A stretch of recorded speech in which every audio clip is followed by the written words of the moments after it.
Hello, everybody. This is Ann Thompson filling in once again for Jack Peterson and Happenings in Medfield. And my guest today, as in every month this year and last year and the year before, is Mike Sullivan, who's going to start off and tell us about the town meetings that are coming up. This is big, big issues. And then we'll end up with talking about the four-letter word that I hate, snow. Okay, Mike, town meetings. Sure. Well, we have two coming up this year. We're going to have a special on the 23rd of March, and then the annual the last Monday in April. So, which I believe is the 27th. The special will have two articles on it. The first article deals with building a solar photovoltaic array, basically solar panels at the wastewater treatment plant. And that is, we've been working to get the system designed and to get bid prices on it. We'd like to get bid prices prior to the special, although if not, we hope to have a very good estimate on the price. We have indications that we will save about 35% of the energy cost of the building by generating our own electricity from solar panels. And that, in combination with something called SREC credits, which is some program the state government has where they actually give you so many credits depending on the amount of power that's generated, and then you can sell those as a market for them. Utilities that need to provide a certain amount of their energy from renewable sources will buy those in an open market, sort of like a stock market or a commodities market. So between what we can get from, and there's a guaranteed floor, I believe it's $250 per credit, between what we get from the sale of those credits, and those are guaranteed for 10 years. They decline over the 10-year period, but not by much. But what we get between the sale of those credits and the savings in electricity for the operation of the plant is a positive cash flow in the first year, which means we actually make $10,000 over what we normally would do in the first year. So it will pay for the cost of the bonds. We're estimating the bond, a 10-year bond, at 3%, which may be a little bit on the high side. We're hoping that we come in with an actually lower interest rate on that. So that makes perfect economic sense. I mean, you're making money on it, and also it would be our first real energy generating green facility in town. And what's the cost of this? The cost is, it looks like it's going to be around $850,000 to $880,000. We do have a state grant that will reduce the cost of that. We get a grant for $180,000 or 15% of the cost. So we're looking probably for a bond issue of around $700,000. And over 10 years, the probably starts out at $70,000 principal, and the interest is probably going to be another $20,000. As I said, between the SREX credits and the saving on electricity, it will cover all of that. So that seems to be, at least in my mind, a no-brainer at this point. That makes perfect sense. The second article is the request for construction funds for the public safety building. The estimated cost of that is about $20 million. The town has already appropriated $1.35 million for the plans and construction documents, construction drawings, and the file sub bids. Under state law, you have to have a whole procedure, elaborate procedure for bidding, and you have to have file sub bids for the trades, tile and roofing and masonry and whatnot. Those are scheduled to be open this week. And then the general bids for the overall cost of the project will be open next week. And the net that they are anticipating needing at town meeting would be $19 million. Hopefully, if the bids come in a little bit better, it will be less than that. And also, there's somewhere between $500,000 and $700,000 left over from the town garage project that can be applied to reduce the 19 million. So it'll probably be somewhere in the 18 million plus range that they'll be looking for bond issue. That, in addition to needing a 2/3 vote at the town meeting, will also need a override. And to save the expense of having a special election for the override, that's one of the reasons for having the special. The override question will be on the annual ballot for election of town Makes officers on the 30th of March. So it's a big decision for the town. 19 million ain't chump change, as they say, but it's one that's been in the works for a long time. We've been talking about this for probably close to 10 years now. I think actually more. I think it first came up in the 2002 Permanent Planning and Building Committee study under Barry Colt's committee at the time. It's also a fairly good time to take it on because interest rates continuing to be very low, and the other item is that construction costs keep rising, so the sooner we get it done, the better. So, and we also have a lot of things of older projects, capital projects, that the bonds are going to be paid off in the next couple of years. For example, the town hall, the library, the landfill capping, the purchase of the land for the post office and the parking lot behind town garage. All those bond issues will be paid off. And there's, I believe, close to, plus the 92 high school construction project, those bonds are paid off this year. So there'll be about $1 million coming off in net debt over the next couple of years. Have the selectmen and the warrant committee taken votes on this yet? Yes, the selectmen and the warrant committee both voted unanimously to endorse both projects. The school committee also voted to unanimously to support the public safety building. The chiefs and John Nunnery from the building committee made a presentation to the school committee at one of their meetings recently, and they've also endorsed it. But there's been a lot of work. The Permanent Planning and Building Committee have been meeting for years now between the town garage and the public safety building, and they put a lot of work into it, and I think they've come up with a good proposal. People say, oh, why is it so expensive? And part of it is we have prevailing wage law in Massachusetts, and that does drive up the cost. Part of it is because there are so many things you have to go through now with hiring a project manager, the architect's fees. You have to have something called commissioning to make sure all the equipment's working correctly. You have to have peer review. So the cost of the building is estimated around $15 million, and then you have $4 million between architect's fees and project manager fees and all these other things added on.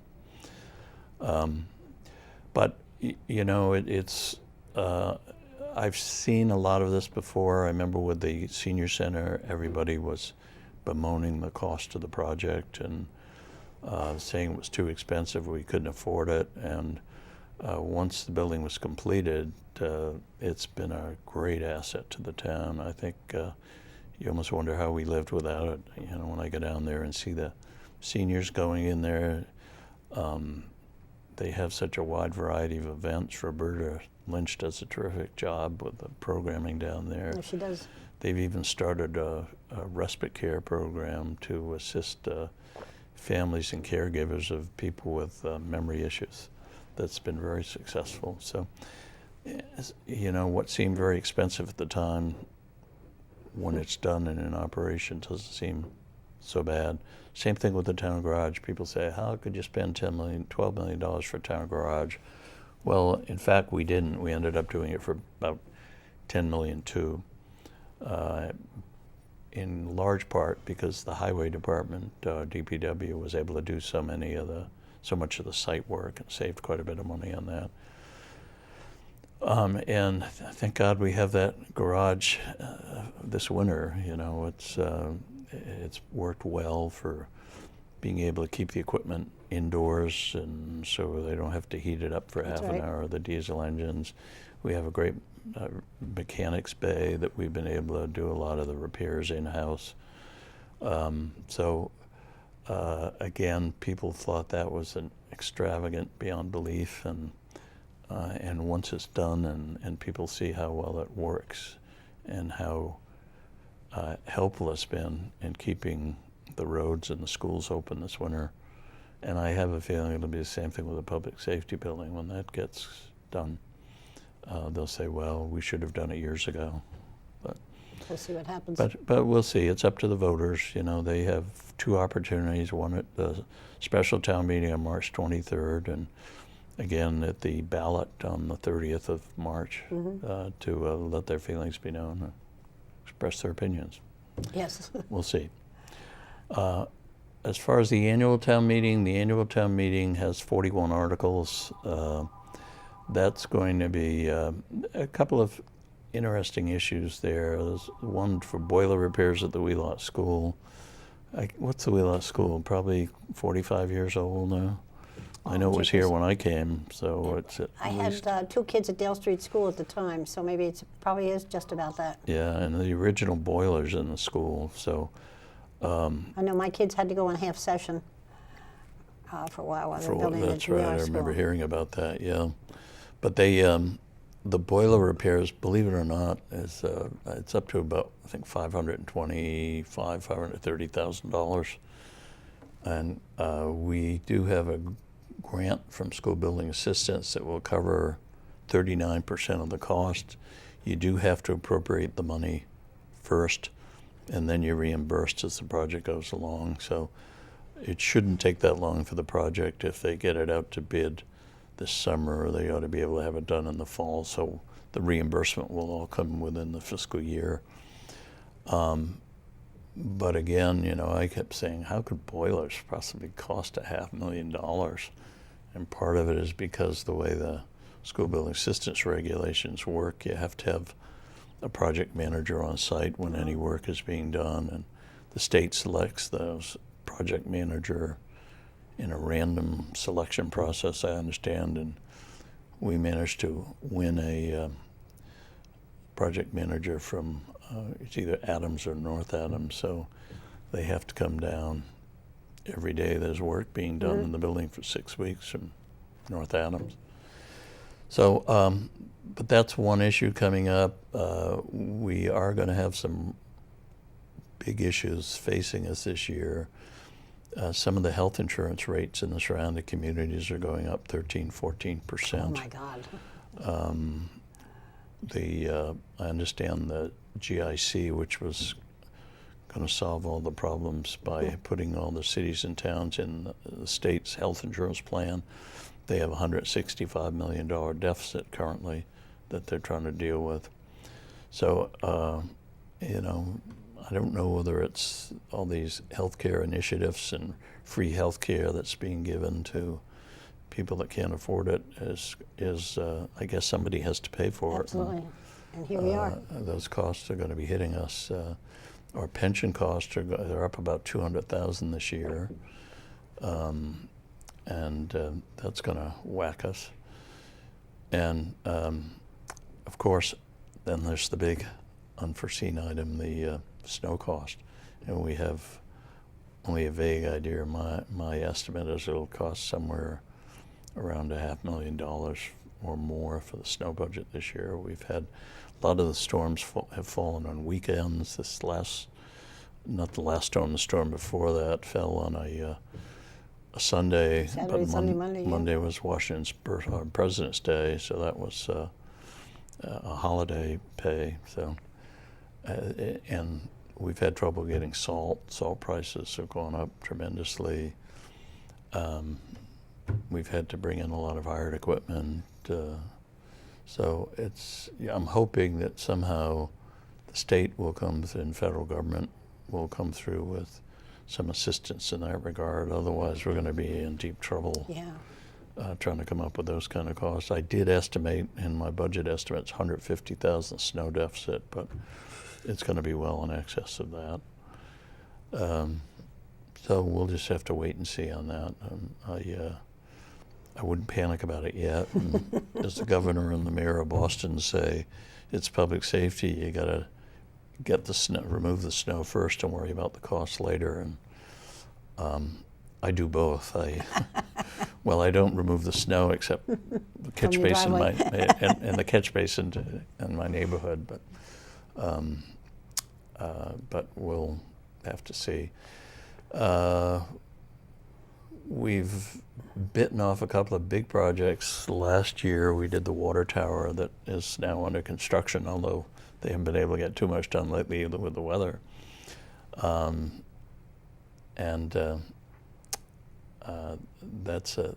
as I say, we finished up the town garage, so we're moving along. I think these projects are expensive, but if you keep doing them on a regular basis, you don't back them all up, which was a situation we ran into about, almost 20 years ago now, when we were down, our total debt was down to about $5 million. Or no, including interest, I think it was about $7.5 million, and we went up to $67 million. With interest, it was about $99 million. Wow. We're now down to around $50 million with the town garage in there, and with the water tower in there. We're paying down principal and interest about $5.4 million a year. So even though you're picking up $19 million or $18 million in principal plus the interest on that, you do have some debt that's falling off. Okay. And I think if we keep plugging away at these things, we won't get in the hole like we did 20 years ago and really pay the price for it. We were having 8-9% tax increases for a number of years trying to absorb the debt. Last couple of years, I think the tax levy went up about 4.2% this year. Last year, it went up about 2.3%. The year before that, it didn't. The tax rate was level. It didn't go up at all. So we've been doing much better. How we do this year, there'll be a little bounce from the public safety building. The rest where we're not going for an operating override, at least not yet. I don't foresee us doing that. I think we'll have to struggle through, but there's a lot of issues, all the things that have been deferred over the years that people are now saying, well, we're coming out of the recession, we need to do these things, we postponed them long enough. The school budget is up about 5.4%. Wow. So That's at a time of declining enrollment. I guess, yeah, I think it has been declining. It's declined total about 500 students, I think. So, but there's other issues, the whole testing issue and the special ed cost. The special ed, I think, is about 25% of the total budget is for special ed. People don't realize that, we talk about the cost of a student being around $12,000 a year. You can run into, it's unusual, but you can run into special education costs that cost $100,000, $200,000, $300,000 a year for one student. Jeez. And you factor that into a budget and then say, that's 20% of your budget is for special ed. Budget is around $28 million, the school budget. So you take 20% of that, and if my math is right, it's somewhere close to $6 million a year for special ed costs. Jeez. So, I don't know. There are not a lot of other big projects coming up at town meeting other than, public safety at the special and the soda photovoltaic at the special, but then the boilers at the Wheelock School. But it's just a lot of other things. The Pocket Park next to the between Starbucks and Zebras, they're looking for about $71,000, I think, from the town to build that park. The Board of Health has an article in. They would like to begin a program to dispose of hypodermic needles. Yeah. Because the pharmacies refuse to take them back. I get a little annoyed at that. I said it reminds me of the soda bottle. I know. We were accused of being greedy politicians trying to grab money from the taxpayers for the suggestion that their bottle program, plastic bottles, water bottles, be treated the same as soda cans and beer bottles. Well, I get annoyed at that when I see these companies that sell probably what costs less than a penny for the water, and they charge sometimes $1, $1.50. People buy 'em. Go to a Red Sox game, it's $4 a bottle. Is it really? Yeah, I think $4.50 or something for bottled water. And we're accused of being greedy. If we're greedy, they are pigs. I mean, the amount of money they're making on this, and then they refuse. And I know they spent $3 million and convinced the taxpayers that this was a bad thing to do. Well, I say maybe they ought to reconsider how much profit these companies are making on sale of water. I said, you could probably get about 1,000 bottles of water from the town for what they charge for one bottle of water at Fenway Park. But it's the same thing with hypodermic needles. You get these pharmacies that sell these needles, and then they don't want to be responsible for the disposal cost. They want to dump it on the taxpayers. Well, you can say it's the politicians that are imposing it, but the costs have got to be paid. If the pharmacies won't just assume the cost, then the taxpayers have to assume it.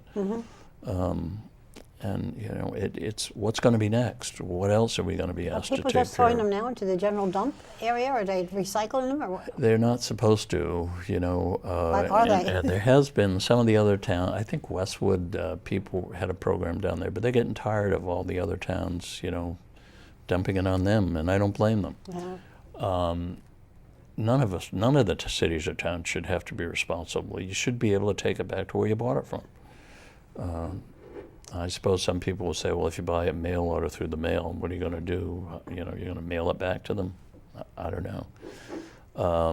Maybe there ought to be a tax on the sale of the needles to recover the cost of disposal. I don't know how you do it, Not either. but it doesn't seem fair to burden the taxpayers on their property tax to pay for something like that. But then I'm sure if it came to a vote, they would throw money at the PR campaign and convince the voters that it's not a good idea. So, but that's another issue that's will come up at town meeting. There's the usual revolving funds to fund a variety of things, from the ambulance and EMT, advanced life support, the community garden program, the respite care program, the library revolving account. But as I said, the big issues, I think, are on the special. So that kind of sums it up for the annual. I'm sure there's some article that will be of interest to people that I've missed, but I think that covers a lot of it. But right on the top of your head is all the money articles, basically. That's usually what I look at first. Yeah. Because that's what I have to figure out how we're going to pay for it. And this year it's not going to be easy. So I don't know where we're going to come up with the money. They used to accuse me of having a secret hiding place in the basement of Town Hall where I hid the money, and Well, we no longer have a basement in town hall, so they can't accuse me of that anymore. That's right. We have the garden terrace level in back. So I guess we probably ought to get into snow. Yeah, that's just 4-letter word, you know that. Yes, yes. And everybody's feeling it's going to be one of the worst 4-letter words. It's been a horrendous winter. We all thought we were going to get off easily, for December and the first half of January were not a problem, but we've just had unprecedented cold, unprecedented snow piling up.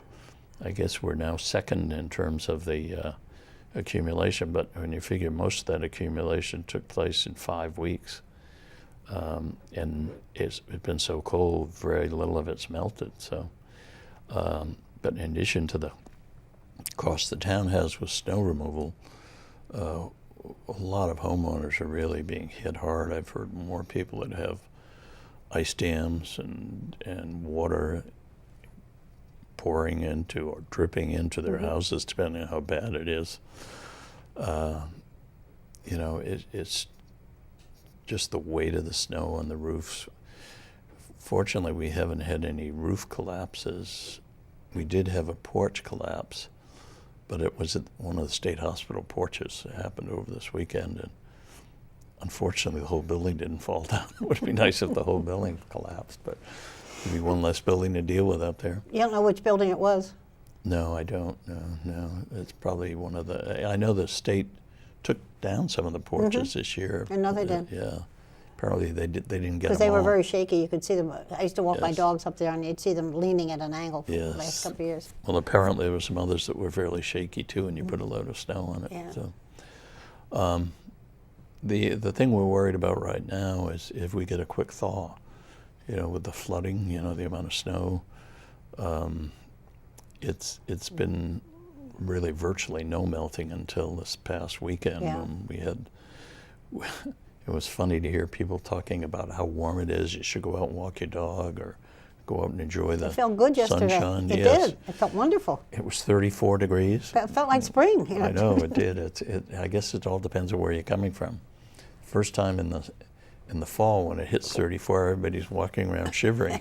Now it gets up to 34, and everybody thinks it's a heat wave. Everything's relative. Yes, yeah. So, but we're hoping we get a slow thaw where it melts gradually, and I know Highways is trying to get the catch basins open.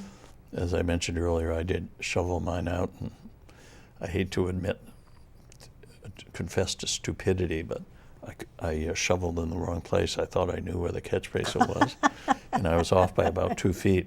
And when I looked out in the street, there was a yellow arrow pointing to where the catch basin was. All I had to look was the yellow arrow, and And there you are. I shoveled in the right place. So I had to shovel twice, but I finally did get it open. And of course, then the next day the plow plowed it back in again, so I had to go do it again. I hope some people were good and plowed out the fire hydrants. I know lot we of always did the people- one in the corner of our yard. Yes, a lot of people have been doing it. Good. The problem this year is as soon as you plowed it out, the plows came by I and know. plowed it back in. I know. It was like the end of my driveway. I think I must have shoveled that out about 15 times already. Try North Street where we lived. Yes, Even more. I'm sure you get it. Yes, yeah. But it was still worth redoing. Yes, yeah. And we've been lucky. We haven't had any serious fires so far. Cross your fingers. But yeah, it would be a big help for people. There was one fire recently, where it was right across from the fire headquarters. I think it was Ipswich or one of the towns up on the North Shore. I'm Yeah. not sure which one, and it was buried in snow and I think frozen. So they had to. It delayed their access to the fire. So Yeah. putting it out. So. Well, that's But- one good thing about the weather, though. It could have been worse. It could have been. We've been very lucky, and I'd like to thank our highway and DPW crews for the great job they've done. I think it's when you look at some of the other towns around and how their schools have been shut down for weeks almost, and not only the DPW crews, but the building inspectors have been working with the school department personnel, checking snow loads on roofs. The fire chief and the police chief have been working practically around the clock, trying to keep an eye on situations in town. So it's a joint effort that involves a lot of people, and fortunately we all seem to work pretty well together, and so we're able to prioritize getting school parking lots open and getting the school sidewalks plowed so that the kids that walk to school have a safe way to walk. Yeah. And I think they did a tremendous job. I don't really want to see the bill when the tab comes in, but who does? When I hear the mayor of Boston saying they had an $18 million budget, and about 3 storms ago they were already up to $38 million. Yeah. I just I'll deal with that when we get the final bill, I guess. So, We'll find out. yeah. But overall they did a tremendous job, and I know a lot of people were concerned about their mailboxes and about their driveways being plowed in. But if you've ever been out on a snowplow in the middle of the night with the wind blowing and snow blowing around, you can hardly see where you're going. It's amazing that they're able to keep the streets open as well as they are. And it's probably no consolation to most people, but I was out there day after day after day shoveling the end of my driveway, so they show no mercy to me either. No, I still remember when I was an EMT, sometimes I could run down to the fire and police station quicker than getting my car out through the piles of snow that the plows would leave at the end of the street, end of my driveway. Yeah. I fully understand that. Yeah. But it's just quicker to run down than it was to drive down. Yeah, well, you were fortunate enough to be pretty close. Yes, I was very lucky. Yeah. So do you hear anything about what's going on around town, what people are concerned about besides snow? And I hear snow everywhere I go. Yes. I'm amazed. I know. Absolutely amazed. And in a few months, hopefully, we'll be talking about it's too hot. Okay, or we spend too much money. Yes, yeah. But if they don't go to town meeting in a couple of weeks, go to the first town meeting, the special, and then the annual at the end of April, then they shouldn't even complain. It's interesting how we have, over 8,000 registered voters, and we get probably about tops 400 or 500 people at town meeting. That's usual. And at the town elections, sometimes it's even less, sometimes it's been under 300. I guess you have to have a hot issue to bring out the crowd. So if I don't know whether it says they're disgusted with the town services or they're happy with them, so that they don't bother to vote. Probably a combination of both. So. Well, if they're not happy, you're usually here, I'm sure. Yes, they know where to find me. Whenever I got complaints in all the years I was a selectman, if I got a complaint about some vote the town meeting had made, I'd call Carol Mayer and say, did this person, and I give her the name and address, go to the town meeting? Yes. And she would check and call me back and say, no. Almost everyone was a no. Yes, yeah. So I really feel if they don't go there and take part of it, they shouldn't complain to anybody. Yeah, you're absolutely right, but they do. So it's And human nature, I guess. So Okay, you only complain when there's a problem, or you're only interested when there's a problem, or you have a particular interest in it. So a lot of other things going on around too. As I said, the water tower construction, that's been kind of delayed with the winter. We have a couple of articles at town meeting that deal with the hospital maintenance cost, and the committee's looking to complete a master plan to tell them how we should dispose of the hospital property or what to do with it. There's an article to accept the Community Preservation Act to begin that process that the selectmen voted to put on. That would add a 3% surcharge to your property tax, and the funds would be partially matched by the state, and they could be used for either open space and recreation, historic preservation, or affordable housing. So if it approved at town meeting, then it would go on the ballot at the next town election a year from now. That will be an issue that I'm sure people will be interested in. Yeah. The hospital issues will be coming up. There's 2 or 3 articles. One of the things that's interesting, we've had somebody called and wanted to save historic items from the hospital. And of course what they wanted to do is go up to the hospital and take stuff and sell it.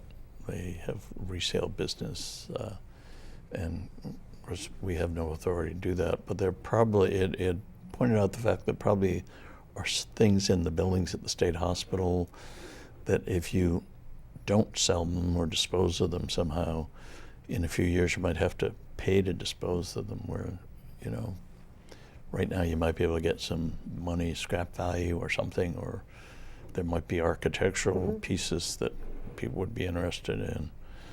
So we have an article in to create a stabilization fund and to authorize the selectmen to sell equipment or furnishings or whatever, but not the buildings or the land.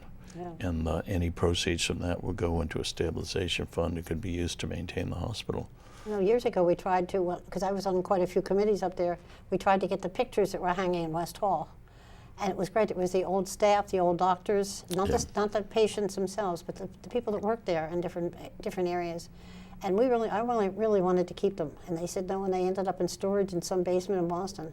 Yeah. Because it's part of our history. It is, yeah. It'd be I nice wish to we'd get been able those to keep someday. them.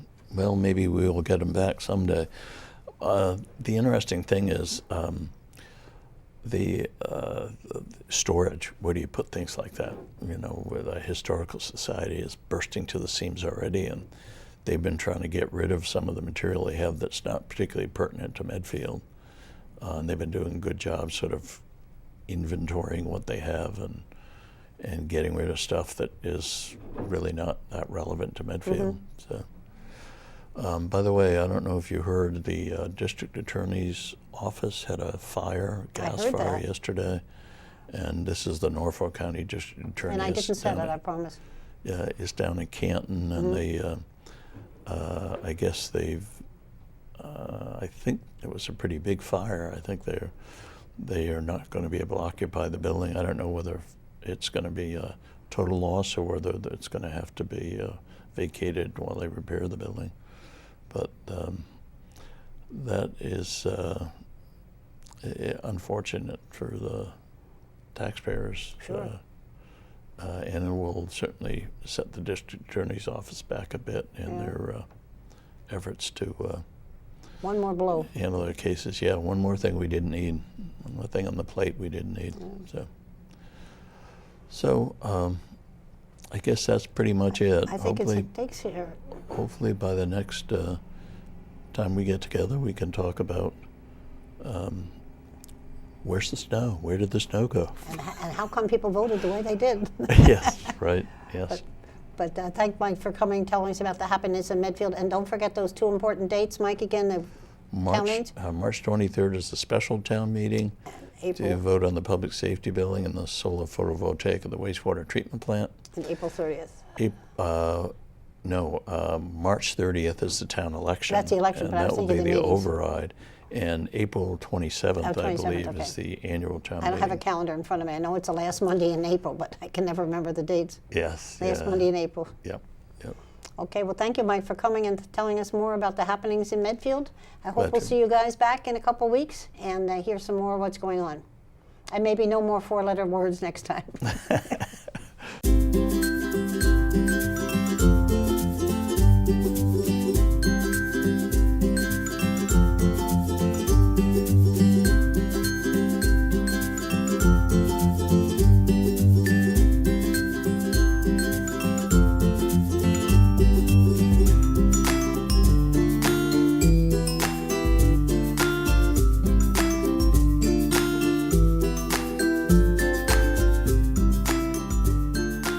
This program was made possible through the generous support of your Medfield friends and neighbors, folks just like you.